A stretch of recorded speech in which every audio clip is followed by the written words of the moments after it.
Welcome back to another video on my channel. Today I just want to make a short little video, a bit of self-promo if you will. I know some people find that annoying, sorry, but I am an author and I write books and I ideally would like to sell those books. So here we are. This is my announcement video for Cursed Images Social Media Madness. You might be asking, what is that? Oh my god. Okay, so you guys may or may not know that this book here, Cursed Images, Scary Stories from a Childhood Internet, is a short story collection and probably my most popular work that I have made. I love this book. It is a short story collection about toys and tech of the early 2000s. I was super nostalgic writing this, and this really kicked off my nostalgia horror specialty that I kind of do. Even when I submit to like other horror anthologies, a lot of what I do is either techno focused, like technology focused, or has something to do with nostalgia in some sort of way. I like writing about scary childhoods and stuff like that. So there you go. Because it was so well received, I decided to continue making like a Cursed Images sequel series sister book. So I made Cursed Images Social Media Madness. Now, this is slightly different. This is like a different decade focused on. So while the first one was the early 2000s, this one is going to be the early days of social media, like social media being popularized. And this focuses more so on the 2010s. At this time, I was a high school slash college person. Let's see, eighth grade, I graduated in 2010 from eighth grade. So I spent the early 2010s in high school, and then the latter half of the decade I spent in college and university after that. Or I spent in college and then I went to grad school. So a lot of education happening in the 2010s. And some of you may or may not know this, my master's degree was actually in diplomacy with a focus on internet diplomacy. So I wrote about the internet for my master's thesis and how different governments utilize the internet to make themselves more popular online, and like why that's an important skill to have. So yes, as you can say, I got the chops for this. Yeah, I just wanted to kind of show this off for you. I know this isn't like the final thing because like clearly there's a author's copy band around the front, but I will also insert a picture of what the cover looks like by itself without that right here. But I was going to read you the back of this and then kind of break down the table of contents and the names of the different stories and what they were inspired by. So I'm going to read the back of the book for you guys. Club Penguin, Catfish, and Tide Pods. Oh my. Relive the 2010s in the most macabre ways with Cursed Images, Social Media Madness by Cassidy Van Gundy. In this short horror story collection, the lines between your real life and your online persona are blurred, creating a frenzy of contradicting identities within the self. Can you curate the perfect psyche? Edit your ego down until there's nothing left. Become part of the digital freak show. Trudge through the terrors of the early days of social media and let your nostalgia be your nightmare. Night Gallery meets watching Lady Gaga's Applause music video on repeat. This body of work echoes the colorful strangeness of posting on Instagram for the very first time. Instead of fitting in with the elusive popular kids at school, one must win the approval of the entire world, conveniently placed at your fingertips. In this way, we ourselves become the cursed images, the memes, the unexpected monsters that pop up in the deepest corners of the web. We would do anything, anything to be truly seen. Break out those selfie sticks, kids. You're going to want to get a pic of this. So yeah, that's the back cover blurb. I hope that was enticing to you. Now I'm going to open this up and show you the table of contents. Ooh. I'm going to just kind of go through all the headings and show you guys Dougie's little drawings too. So this is the first one. It's called Yellow Start. If you read this other book, The First Cursed Images, you know that the first and last story are kind of act as like bookends for the collection. They kind of set the reasoning to why things are going on. I did the same sort of formula in this book as well. So Yellow Start is exactly what it sounds like. Yellow being a popular phrase from back then, meaning you only live once. And in that case, like, yeah, that kind of sets the attitude for most of the characters in this book. During this time, I like to think about like everybody being very show-offy and like flexing and doing all that slightly obnoxious stuff. So I really wanted to incorporate that into the story. So Yellow Start starts with our protagonist, Isla, and basically her and her college friends to go on a trip to Guatemala for the end of the world. If you guys remember, everyone thought the end of the world was going to happen in 2012 because the Mayan calendars predicted the end of a phase, like an Earth phase. And so everyone thought we were going to die in 2012 and that there was going to be some sort of big apocalypse. There was even movies made about it. I think one was even called 2012. But yeah, everyone was like waiting a bated breath for the world to end, which I thought was funny because if you read Cursed Images, that starts with the millennium bug, like Y2K. So everyone thought once the world would reach the year 2000, that basically Armageddon would happen and the world would end. So yeah, you can say that. I like to stick to what I know, I guess. I don't know, but I thought it was funny that there was two world, quote unquote, world ending events at the same time. So yeah, so I started with both. So the first story is very much inspired by the Mayan calendar of 2012, and that's what kind of kicks off the rest of this book. Okay, so the next story in the collection we have is Stan. Stan is inspired by like fandom culture. I believe the original word for Stan was actually came from like Eminem. I don't know if it was an Eminem song or just like something that happened, but Eminem described like super crazed fans as Stans. Like he personified this person as Stan. Therefore, Stan culture was solidified online. And I feel like this is mostly an online thing, but like when you say you stand a band. So like for example, I stand BTS. I love BTS. BTS is my favorite band in the world. I love them so much. I discovered them probably in like 2020. So I'm a little bit late to the game compared to other folks, but I stand BTS and that's something I say quite a bit. What standing is like you stick beside them no matter what. You're like a die-hard fan of something. There is also this negative side of stan culture where people act kind of not like with good judgment online, or some crazed fans are like actually crazed. You have people who are obsessed with the band and might do dangerous things for the band or to the band, or to people who say negative things about the band. So that's kind of like what inspired that. And now that I mentioned BTS, the symbol, speaking of which, my husband draws all the like cartoons in these books. It's just a nice thing for him to do. But if you see this looks very much like an army bomb. So there you go. But this is actually called a cavalry grenade. So yeah, but this is a story that was very much inspired by a boy band fan culture on the internet. So the next story is called Catfish. Look at that. Look at that. I spelled it a little bit differently, but I'm sure, again, if I sound like well doy, I'm just explaining things just for people who might not be online or who might need help, because I got a criticism from my first book that some people who read Cursed Images 1 didn't really understand a lot of the niche references, which I knew would happen. So I'm just making this video to explain to people who might not understand the references and who want to read the book but might feel a little bit lost. Hopefully, if they find this video, then that can be like helpful for them, you know? So no judgment here. Not everybody's as chronically online as like I am. But anyway, so Catfish. Yeah. So this story, Catfish, is inspired by a couple things. So back in the day, catfishing, as in like catfish, like the animal, but also the verb, became a thing online where people were pretending to be people that they weren't, or using other people's pictures online to like seduce people, I guess, or like when you're like trying to talk to somebody online and like get a boyfriend or a girlfriend or a partner or whatever, you use somebody else's photos and pretend to be them, and then if you ever meet in person, then it's very confusing.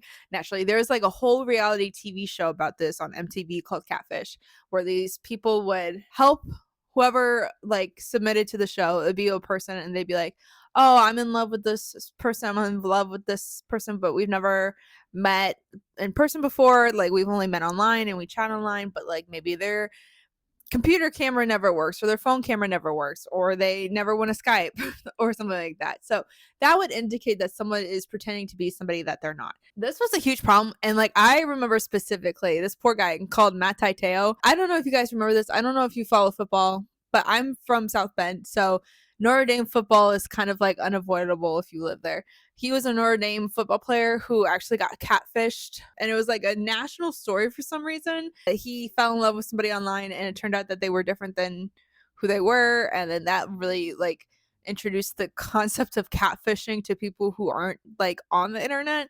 So yeah, there's that. So it's needless to say that was very much prevalent in my face during this time.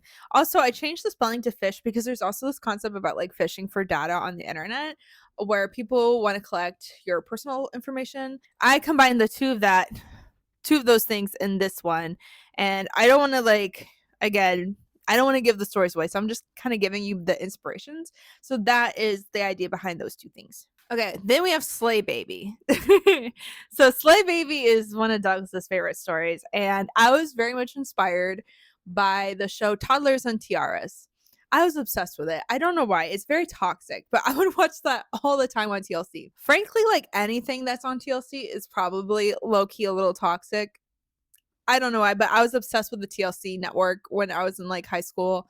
And one of the shows I always watched was Toddlers and Tiaras. And I would watch these mothers parade their baby girls on stage in like a full caked on face of makeup, fake teeth, little ballerina tutus, and all this kind of stuff. And it was like a foreign world to me because, again, my parents never did that. So thank goodness. But I kind of thought it would be good, like a good story to include because it's this whole collection is kind of about like showing off and like flex culture and like trying to get famous as quickly as possible. And I feel like the Toddlers and Tiara families kind of lend themselves to that mentality. It's over the top, it's in your face. So yeah, I felt like that culture fit into the vibes of this book very well. So that's what Slay Baby is inspired by. It's literally just like Toddlers and Tiaras, but this one's a lot of fun. Okay, and the next one is called Gotcha. And those are the doodles. Gotcha is inspired by Google Glasses. I think Meta's trying to do this now with Meta glasses, but basically Google glasses were the idea of like you can wear sunglasses or like normal glasses and have a camera or some technology on them. And not only will it record your surroundings or take pictures for you, but you could also see like your notifications pop up in front of your face on like the screen or whatever. It was like kind of like VR adjacent. You know, you have this like layered screen on top of your reality. Different companies been trying to do this over and over again, is make these sorts of eyewear like cool. Like I mentioned, Meta doing it. There was also people like it was around the time of the pandemic doing like VR headsets IRL basically. I was inspired by that and like the invasiveness that comes with people constantly blogging all the time. So the main character in this one is a social media influencer, and it's somebody who runs a drama channel because again, guilty as charged. I listen to lots of drama channels on YouTube. Again, I'm really unveiling all my toxic traits right now. But yeah, I listen to a lot of drama videos. And so I took inspiration from the people that I used to watch religiously. I'm trying to get away from that content now, but I used to watch these people religiously, especially during the height of the beauty YouTuber drama and all that stuff. And so the main character is somebody who wants to live stream while they go out to try to catch like internet celebrities basically, but they run into somebody who really doesn't want to be found, and that's kind of the point of the story there. But yeah, just again another part of like invasive internet culture coming and blending in with the real world during the 2010s. So here's this one's called Forbidden Fruit. This one's one of my favorites, and I think it's Douglas's favorite too. This was just a lot of fun to write, frankly. This was entirely inspired by the Tide Pod Challenge. And if you don't know what that is, there's a bunch of challenges going around during this time that people would participate in. Some of them were for charity and other ones were just to be stupid. Like the ice bucket challenge, although it was heavily criticized for like wasting water, the ice bucket challenge was a thing where people would pour cold water on their heads to like raise money for charity, and it was viral, and even like a bunch of celebrities were doing it. But there was other challenges that kids would do that were potentially harmful, and they would record themselves doing it. The one I remember is the cinnamon challenge, where you stuck like a whole spoon of cinnamon in your mouth and like recorded yourself doing that, and people would like choke on it, or they, you know, because it's a hard thing to do. When I was even younger as a kid, we would play this game. This was before we were recording ourselves. This was more so in the early 2000s. But we would play Chubby Bunny, and like that's a game where you try to shove as many marshmallows in your mouth as possible. And again, that's obviously a choking hazard. You should not do that. But it didn't originate like in the 2010s, people kids doing stupid stuff like that, but recording yourselves with the intention to go viral kind of was. And so the Tide Pod challenge, circling back, was probably the most covered version of this. Basically, people were like pretending to eat Tide Pods. Some of them actually did eat Tide Pods, but obviously Tide Pods are toxic, and like people could go to hospitals like and get really, really sick if you actually ate a Tide Pod. So please don't do that. But Tide Pod is basically like laundry detergent and all this other gunk in a little chewable tube. And the memes about that, I remember thinking they were funny because it's like the forbidden, exactly what it sounds like. It's forbidden fruit. It's like it looks like a gummy candy. It's enticing and it's colorful, something kids might like. It looks like a Flintstones gummy, but in reality it's not. So like people were making jokes about it being a forbidden food, and then that kind of like turned into a meme, and then people were actually not munching on them, I guess. I don't know, but even it was even being covered on the news. So I just remember this being such like a point in time during the 2010s era, 2010 to 2019. I remember this being such a thing, and I was like, there's no way I can write a book about internet culture in the 2010s without including the Tide Pod challenge. Like, there's no way. So a lot of the goofiness of this book rests on this story specifically, which is a lot of pressure on it. But yeah, I thought it was funny. I don't know. I thought it was funny to write about that. Okay, the next story is called gaffs. Oh my god. The next story is called gaffs. I didn't know what this word was prior to writing the story, but I actually got the inspiration from this ice cream shop in Chicago that's no longer in service, which makes me so, so, so sad. But it was a gelato shop, excuse me, not ice cream. It was a gelato shop here on the north side of Chicago. It was called Sideshow Gelato, and everything was circus themed. But not only was it circus themed, they had like shows every now and then, like magic shows and things like that, to help people who wanted to get into the performing arts, or most like importantly, the performing arts as it could be applied to like circus type things. So like magic shows, contortionists, people who swallow swords, things like that. Every now and then they would do shows. And like what a cultural what a cultural space. You know what I mean? It's such a shame that they closed down. I think they're trying to sell their gelato online. Everything was vegan. But I remember seeing them at other like community wide events, and these people just fascinated me. I loved them.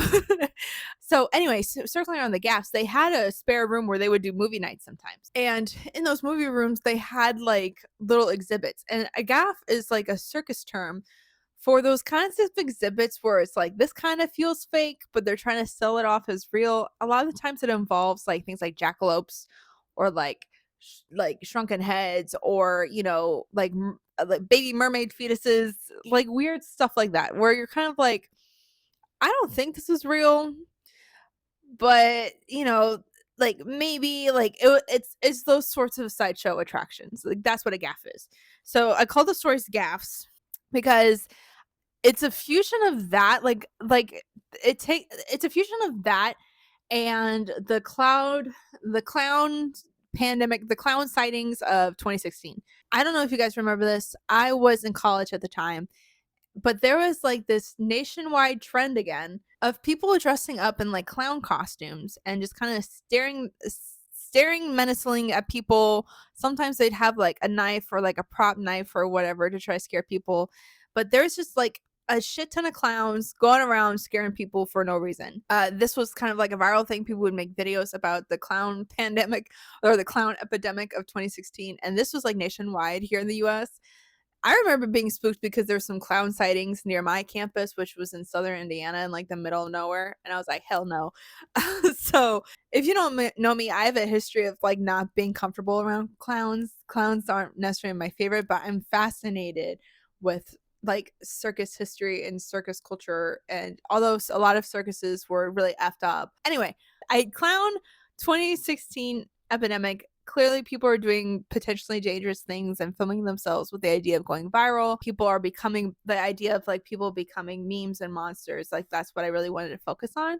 So I think this story is a good example of that, where yeah, these like boys are like dressing up as clowns and like filming themselves scaring people. But it gets to the point where the other members of the community are getting involved inadvertently, and one of them happens to own like an oddity shop with all these gaffs. So it's kind of about like how they interact with that. And again, I don't want to spoil the story too much, but it's a lot of fun. So it's the fusion of those two ideas. So hopefully that sounds interesting to you. I think it's cool. I don't know. I'm incredibly biased though. Okay, the next story is Turn the Freaking Frogs Gay.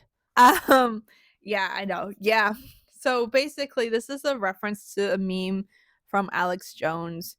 And again, I just want to preface, I don't like that guy. If you don't know who he is, he's like a podcaster guy, or he was, and he ran a show called InfoWars, and he basically Basically, all I have to say is that he kept making statements about Sandy Hook, the shooting being a hoax, basically, and it got him in a lot of trouble. And he was actually sued by the families of Sandy Hook. And I don't even think Infowars really like is a thing anymore. I remember, I think the Onion bought it, but yeah, Alex Jones just spread a lot of conspiracy theories and misinformation, especially about like COVID and again like school shootings and all sorts of gross stuff. But the one thing he's really known for is going on this like weird ass it's rant about how they're putting chemicals in the water and turning the freaking frogs gay. So this is in reference to that. This is Douglas's drawing of the frog, and he's turning the freaking frogs gay. So this story is literally about a male-centered podcast host, because we have so many of those. There's so many of those. So many. So this is a podcast host who purposely spreads like harmful rhetoric to get paid. He says questionable things about women. He is portraying kind of harm, and then active, and then eventually has to come to terms with the consequences of his actions via a very interesting character, and frogs are involved. So again, I won't say anything else, but if you want to read a story that is like directing all your anger at like podcast bros and like preying on their downfall, this is the story for you, friend. I did it. Here it is. This is for you. Okay, the next story is called Wizards Only, and this is the drawing. So I have to explain. I'm fascinated by memes. I clearly wrote my master's paper on them, so I'm hyperfixated on memes as a communication tool, as a tool of assembly, and and basically humor's role in politics and like all sorts of things, right? So in my research and in my personal life, I came across this like documentary, I guess. Maybe it was on Hulu. I can't remember what. But it was a little bizarre. It was talking about something called meme magic. And apparently in these more like 4chan type spaces or right-leaning spaces, there are people who call themselves meme wizards. And they actually believe that memes are a form of manifestation. They are a tool of magic, and they can be used to influence society. So a lot of the people in this group claim that they were able to meme Donald Trump into the presidency and like manifest that, because they would like share images promoting Donald Trump. They would like really involve him in meme culture. And the thing is like Donald Trump also kind of fed into this. He allowed himself to really be a meme. Like if you look at his like campaign image, especially in like 2016, during his first election, he was full on board with having a meme run campaign. He really wanted to connect with a young male audience, and he did that. But there's some people who literally believe that like these memes are magic, and they were able to manifest this presidency because of meme magic. I think it's interesting, like during his pregnancy or like even in the pandemic, the left had their own version of this with like the rise in spirituality content. Like internet magic became a thing for the left more so as a response, like post right-leaning meme magic, where people would share like tarot card readings on TikTok and encourage others to share the TikTok reading in order to claim whatever good things the card reading promise. I'm sure you guys have seen them if you're on TikTok and if you're in these sorts of spaces, but I get them all the time. They'll be like, "Oh, yes, queen, you are in your divine feminine era," which be careful, that's a dog whistle. You're in your divine feminine era, and you will be able to achieve all your dreams. Just like this video, comment down below, and share it with a friend to claim this energy. You are memeing magic in a different way. So the left spiritualist spaces started doing that like after, like during the pandemic and after his election. So I find it interesting how it can like gravitate from the left and the right as well.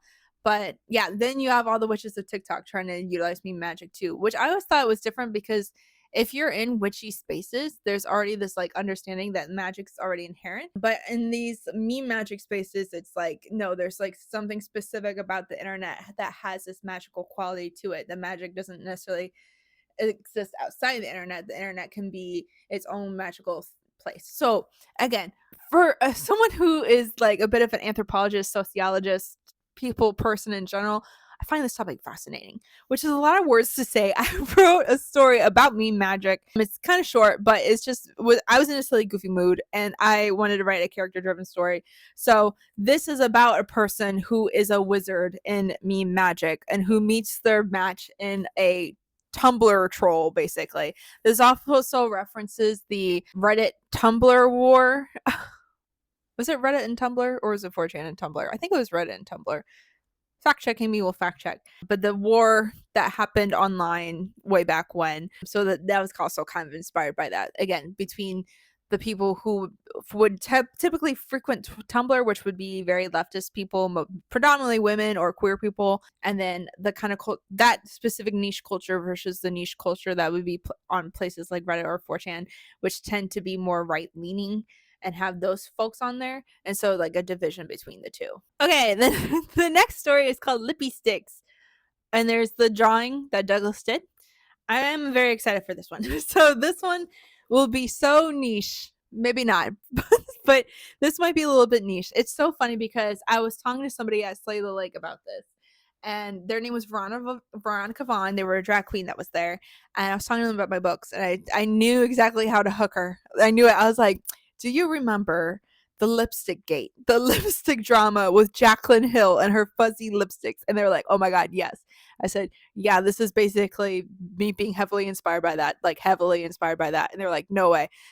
So there you go. I referenced beauty YouTuber drama of the 2010s and how that really impacted my life as somebody who loves makeup, who, you know, I would make my own makeup tutorials here on YouTube. You know, that was kind of like what I was known for in college. I did a lot of fun makeup. But yeah, so makeup YouTuber drama was like the thing at this time. And there's a makeup influencer named Jaclyn Hill. She at one time had her own makeup line, and not her first launch, but one of her early launches where she launched lipsticks they were like contaminated. They had like mold in them and like all this kind of fuzzy stuff. And there's other influencers coming out here. Raw Beauty Christie came out here with a literal like microscope and put the lipstick under a microscope to look at like the damaged things. And it was just like really dramatic at the time. And I can't remember if people got their money back or not. It's been a hot minute, but that was like the big drama online was these moldy lipsticks and like how Jaclyn Hill was handling this, because I think initially she like denied it, or then she said that it was like the factory, it was like a bad batch or whatever. Or I think she also blamed like the gloves that the people were using at the factory, like the workers. So a lot of stuff. So again, just a reminder that these are scary stories. These are also scary stories. I write horror, nostalgic horror, and techno horror. So this is that story, but like with a twist at the end. Like the mold ends up being a lot bigger problem than people realized. But again, like I changed the names and stuff, and I make it a little bit more fantastical, so it's not just like a black and white retelling of something that happened way back when. I think this was around 2016 too. Again, I'll double check, but like a lot of shit was happening in the year of 2016. So oops. Okay, next story. Excuse my pronunciation. This is a word that is not English. Aborogururama. There you go, Aborogururama. So that is the name of a yokai in Japan. They're not like a traditional yokai, but like again, kind of like a more modern meme version. I think it existed on the internet prior and then became a thing, you know. But that's a yokai, a Japanese yokai, and I wanted to write about the idea of like Uber and how Uber was like such a new concept back then, even though it's like so normal now, right? There's always this idea of like you should not get in a car with a stranger. This is something that's like very, very dangerous. And it's just so normalized now that people don't really think about it, even though it is still potentially pretty dangerous. So I wanted to combine those two things: Japanese yokai from the internet and Uber. Okay, so the next story is 404 page not found, and there is the drawing that Douglas did on top. Now, if you played Club Penguin, you will know exactly what that icon is. And if you don't, I'm sorry, I'm about to explain it to you. So that is a puffle. Club Penguin was an online game that people played for years and years and years. But it was shut down during the 2010s. even though it had been on forever. I think it was indie and then Disney bought the rights to it, and then Disney ran it for a little bit, but like online games weren't popular anymore or weren't as popular, so they eventually shut down Club Penguin. But then of course everybody was like, no, even though they didn't actually play it anymore. They were still like, no, not Club Penguin. Yeah, so I basically wrote a story from the Penguin's perspective of like the servers being shut down, and which was a very creative and fun exercise to do because again, like Club Penguin, it was basically like all your avatars are penguins with different colors, and there were certain things you can do that were pretty popular with like online games like that. Like there's all sorts of mini games you could do. You could get a house and you can like earn money to decorate your house. Puffles were your pets. You could have multiple puffles or you could just have one, but they came in different colors and they had slightly different personalities and you would have to feed them too. But it was like, and also they had like a chat function inserted. So I just remember my cousins especially really enjoyed playing Club Penguin, and they were like wild and they would say all sorts of crazy stuff on there. But yeah, I wanted to write the story through the penguin's perspective, so it really feels like the world is ending for him and like the gravity of that, even though again for us it's just like, oh, this is just like a computer game kind of thing, but for him it's his whole life basically. So yeah, if you want like Armageddon kind of eldritchy type vibes, this is my way of putting that in there. At the time when I wrote this, I also made a video about like Lovecraftian horror and some unexpected movies that like are technically Lovecraftian or eldritch horror inspired, and the two I listed were Horton Hears a Who and the Lego movie, right? So it's like a similar scope or scale to the Lego movie where it's like all these tiny people living their own lives, but then like we are the eldritch beings affecting them. Same sort of idea, but this is like through Club Penguin. So yeah. Okay, this is the last story in the collection. We have 13 stories in total. This one had 10. This one has 13. You're welcome. There's more. There are more. So this is End Entropy.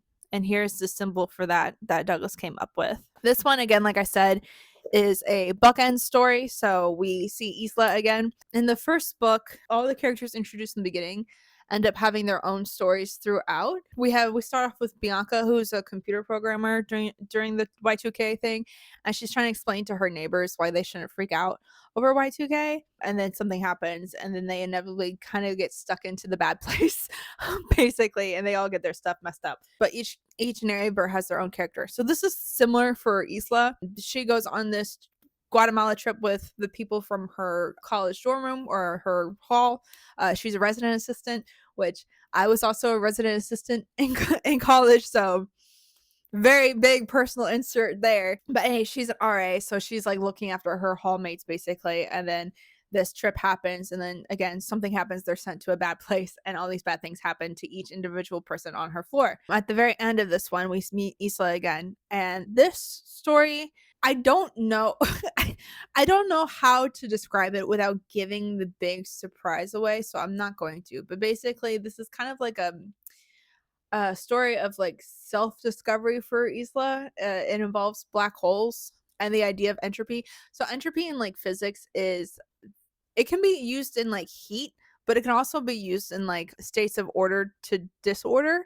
So the idea is that like as you heat an object, the particles in the objects are going to start moving more crazy and not in a structured way and like spread out, right? Well, it's the same with like how the universe works and things like that, where things start off in a very ordered state and then eventually become chaotic. They lose structure, right? So we see that applied in heat physics, as you like if you had ice, right, and you heat ice, the particles are in the molecules are very orderly and structured and solid, but then you heat it up, it turns into the liquid and they start spreading out a little bit more, and then you keep heating it and it becomes a gas and the particles spread out even more, right? So that's what entropy is, and so entropy is that and that was like the idea behind it. So Isla is a character who is suppressing a lot of her mess basically, or somebody who isn't necessarily a control freak but is very orderly within themselves, kind of like how you have to be when you're a resident assistant. There's a lot of protocol you have to follow and rules, and so she kind of really takes that as her personality and is kind of like this anxious sort of person.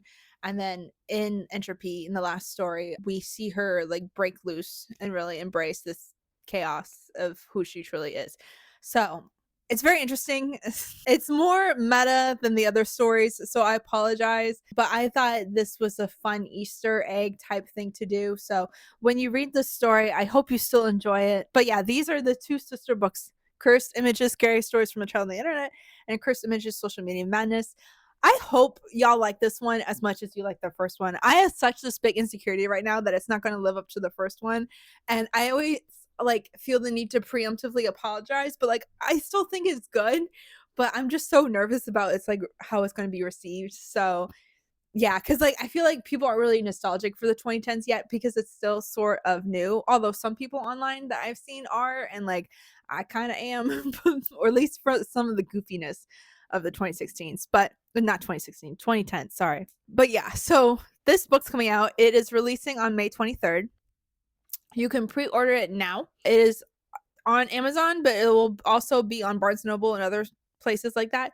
So, yes, I'm working on getting this one and all my old books put on Ingram so they can also be on other websites like Barnes& Noble and stuff and get off just Amazon, but that's like a back end process thing. So, I'm working on that. When they are, I'll let you know in case you don't want to buy from Amazon. But if you do want to pre-order, you can pre-order this now and it'll drop on the 23rd. And I'm so excited about that. I have 2 book signing events that are happening.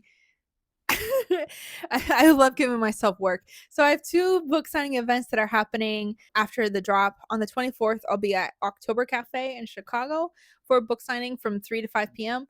And you can come say hi and you can buy a book and I will sign it for you. Woo!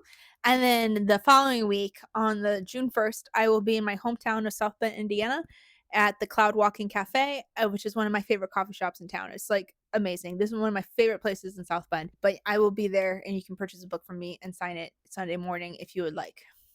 Thank you so much for watching this video. I know it was a ton, but I hope it was still entertaining for you, and I hope that I convinced you to pick up a copy of Cursed Images, Social Media Madness. I had a lot of fun making this. I had a lot of fun making the first one, but I had a lot of fun making this too. If you like this video, please feel free to like it, comment down below, share this video with a friend, and subscribe to the channel. Please, please, please. That would help me out a lot. And until next time, thanks. Bye.